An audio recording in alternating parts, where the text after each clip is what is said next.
사람의 생각과 행동을 결정짓는 진정한 토대는 믿음입니다. 사람은 믿는 대로 생각하고 믿는 대로 행동하고 그 믿음의 결과를 추수하게 되어 있습니다. 여러분이 어젯밤에 다 편안히 잠을 주무셨을 것입니다. 그런데 어젯밤 잠들게 한 여러분으로 하여금 잠을 잘 수 있게 한 진짜 이유는 믿음입니다. 만약에 어제 잠들었다가 오늘 다시 깨어날 것을 믿지 않으셨다면 여러분은 결코 잠을 주무실 수 없었을 것입니다. 버스 하나를 타도 안전할 것이라고 여기기 때문에, 다른 말로 믿기 때문에 버스를 타는 것입니다. 회사에서 일을 하면 돈을 줄 것을 믿기 때문에 일을 하는 것이죠. 결혼도 그렇습니다. 남자 혹은 여자를 믿기 때문에 인생을 걸고 결혼하는 것이죠.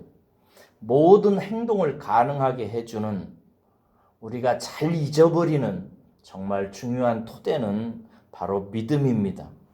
아마 우리가 믿을 수 없다면 아무것도 하지 못할 것입니다. 사람은 믿음으로 사는 게 확실합니다. 문제는 무엇을 믿느냐 하는 것입니다. 이것이 정말 중요합니다. 믿어야 할 게 있고 절대 믿어서는 안 되는 게 있어요. 정말 믿어야 할 대상을 믿으면 인생은 단단하고 견고한 토대 위에 서지만, 믿지 말아야 되는 것을 믿으면 아무리 그가 열심히 산다고 해도 인생은 곧 허물어지게 되어 있습니다. 그러므로 믿어야 할 대상을 믿고 믿지 말아야 할 대상은 절대로 믿으시면 안 됩니다. 이것을 분별하는 데에도 인생의 많은 시간들을 사람들이 허비합니다. 여러분은 이것을 분별하십니까? 한번 물어볼까요? 여러분은 지금까지 살아오면서 절대로 믿어서는 안 되는 대상을 깨달으셨습니까? 3절에 와서 솔로몬은 자신이 깨달은 절대 지혜를 토해냅니다. 제가 절대 지혜라고 표현하는 이유는 솔로몬이 1절에서 그것을 법이라고 말하고 있기 때문에 그렇습니다. 그러면서 명령하면서 꼭 지키라고 합니다.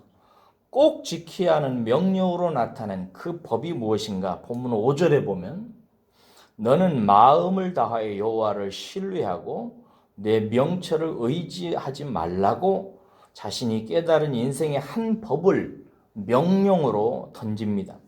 이 명령 속에서 우리는 절대로 믿지 말아야 할 대상과 절대로 믿어야 하는 대상을 발견하게 됩니다. 먼저 내 명철을 의지하지 말라는 말씀이 있는데, 여기서 우리는 절대 의지하지 말아야 될, 믿지 말아야 될 대상을 발견합니다. 그것은 다른 대상이 아니라 바로 나입니다. 내가 생각하는 것, 내가 판단하는 것, 내가 분별하는 것 절대 의지하고 믿지 말라는 것입니다. 여기서 명철은 지혜를 알아내는 능력, 즉 통찰력 혹은 분별력을 의미합니다. 어떤 것에 대해서 내가 이해하고 해석해서 어떤 것은 선하고 어떤 것은 악하고 좋은 것, 나쁜 것을 분별해내는 능력인데, 이것이 우리에게 없다는 사실을 깊이 깨달은 사람이 복이 있습니다. 내가 명철이 없다는 사실을, 나의 명철을 그래서 의지하면 안 된다는 사실을 깨달은 사람은 정말 복이 있습니다. 근데 어떤 사람은 늙어서 죽을 나이가 돼서까지도 자기 자신이 생각하고 판단하는 것을 옳다 여기고 그렇게 그것을 자식들에게 가르치려고 하는 사람이 있습니다. 그럼 믿고 신뢰해야 되는 절대적인 대상은 누구죠? 그렇습니다. 하나님입니다. 하나님을 의지하고 우리는 믿어야 하겠습니다. 왜입니까? 선과 악을 분별해서 선은 취하고 악은 버리도록 하는 지혜는 오직 하늘로부터 하나님 아버지로부터 오는 선물이기 때문에 그렇습니다. 하나님을 의지하고 신뢰하는 자에게 주시는 하나님의 선물입니다. 잠언 2장 5절에 보면 하나님을 경외하는 자에게 심지어 선 그 자체이신 하나님을 알게 하신다고까지 하셨는데, 하나님을 의지하고 믿으면 선을 분별하는 지혜를 주실 뿐만 아니라 선 그 자체이신 하나님을 허락하신답니다. 그럼 여러분, 구체적인 삶 속에서 나를 의지하지 않고 하나님을 신뢰한다는 것은 무엇을 말합니까? 구체적인 그 내용을 보면은 몇 절입니까?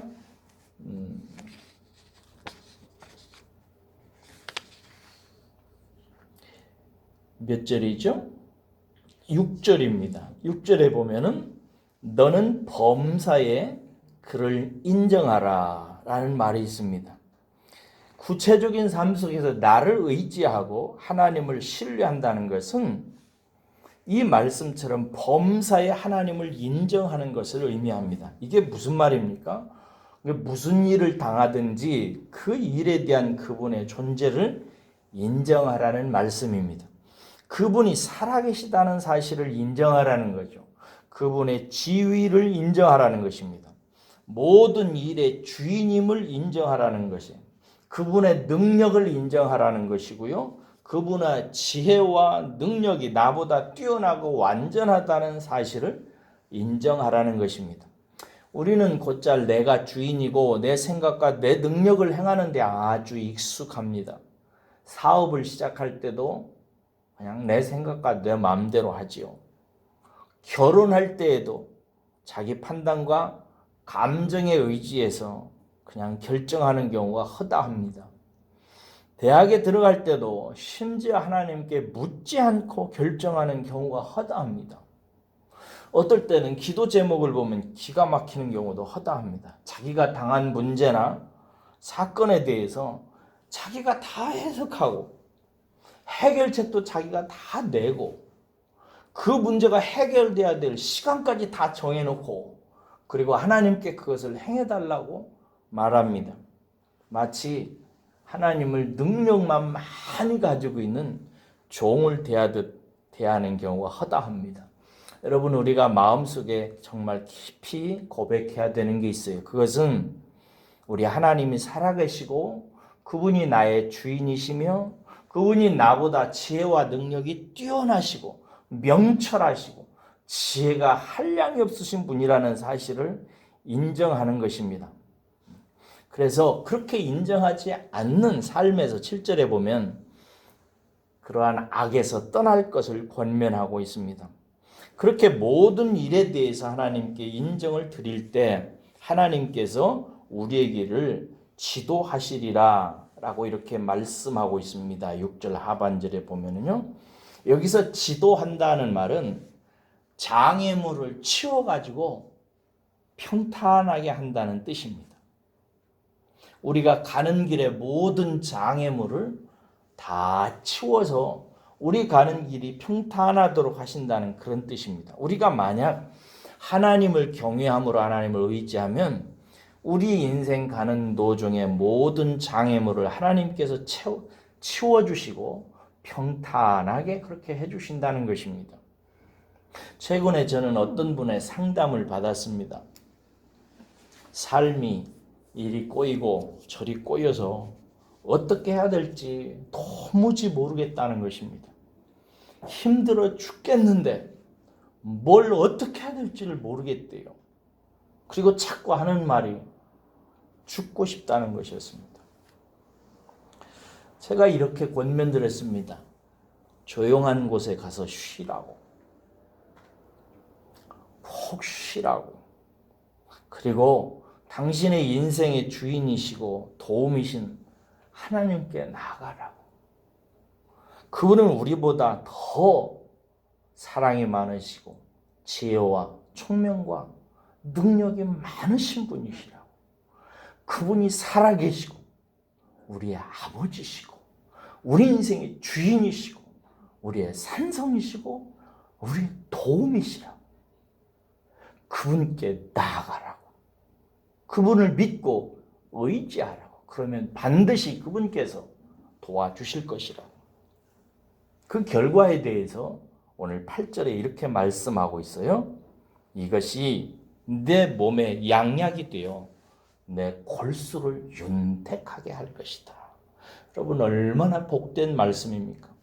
이 법과 명령이 우리 몸에 양약이 되어 우리 뼛속까지 윤택하게 한다는 것입니다. 모두의 말씀드렸습니다만 사람은 믿음의 존재입니다. 믿기 때문에 모든 것을 합니다. 그런데 문제는 우리가 무엇을 진짜 믿고 신뢰하느냐 하는 것입니다. 대부분의 사람들이 자기를 믿고 신뢰합니다. 돈을 믿고 신뢰합니다. 권력 믿고 의지합니다. 그러나 하나님께서 우리를 예수 그리스도 안에서 부르셔서 예수 그리스도의 보혈로 그 악한 모든 지식을 다 지워내시고 우리에게 가르치십니다. 너는 온 마음을 다하여 내 하나님 여호와를 의뢰하고 신뢰하라. 그것이 진정한 인간의 믿음이다 라고 말씀하고 있습니다. 여러분의 심령 깊은 곳에 이 진리가 새겨지기를 주의 이름으로 축원합니다. 기도하겠습니다.